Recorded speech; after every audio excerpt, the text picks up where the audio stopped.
retired Rear Admiral Mark Montgomery. Admiral, thanks for being here. Okay.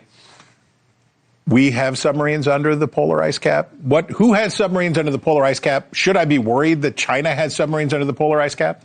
So thank you for having me. Routinely, the United States and Russia have submarines under the polar ice cap. And this is something we've been doing since the Cold War. So 50 years. Yeah. And, so China getting into this game what it is a demonstration of submarine development. Okay. That should worry us overall because there's one area where we think we have an asymmetric advantage over China, and that's in submarines. So this worries me. I worry a lot more about, say, Russia giving China quieting technology for the submarines as a payback for support in Ukraine. That's the number one thing that bothers me. The U.S. Indo-PACOM commander, Admiral Paparo, has hinted that he's worried about that, probably worried based on intelligence. So that worries. The Arctic worries me. Yeah. The Chinese, quieting technology would, really.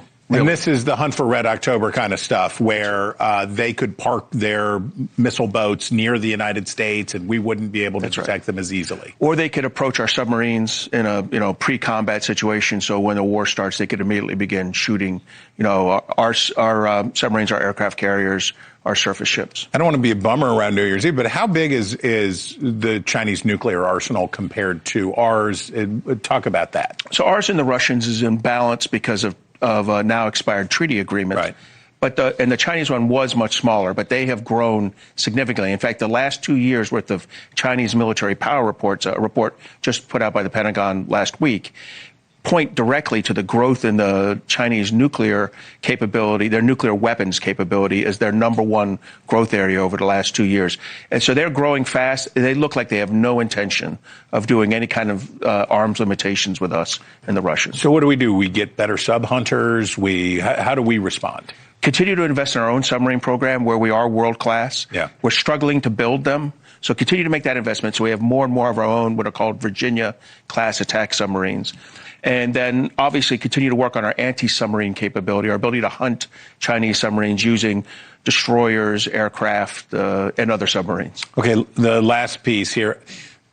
I don't know how to respond or think about what China does with Taiwan. Is this for domestic political propaganda consumption? We're making a lot of noise around Taiwan. Is this to menace Taiwan? Is it all of these things? What is this? So it's done in response to two things. One, our $11 billion foreign military sales package, which President Trump's administration announced 2 weeks ago.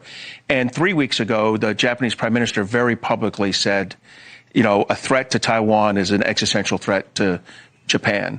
In response to both those, and exactly for the reason you said, for their domestic political consumption, they're very aggressively going at this. I also think they're trying to signal to Taiwan, to the opposition parties, you need to, continue to push for better relations with us and not this kind of independent streak or a streak that relies on the United States as a potential military partner. Well, whatever happens, it's the Navy that's out there on the front line.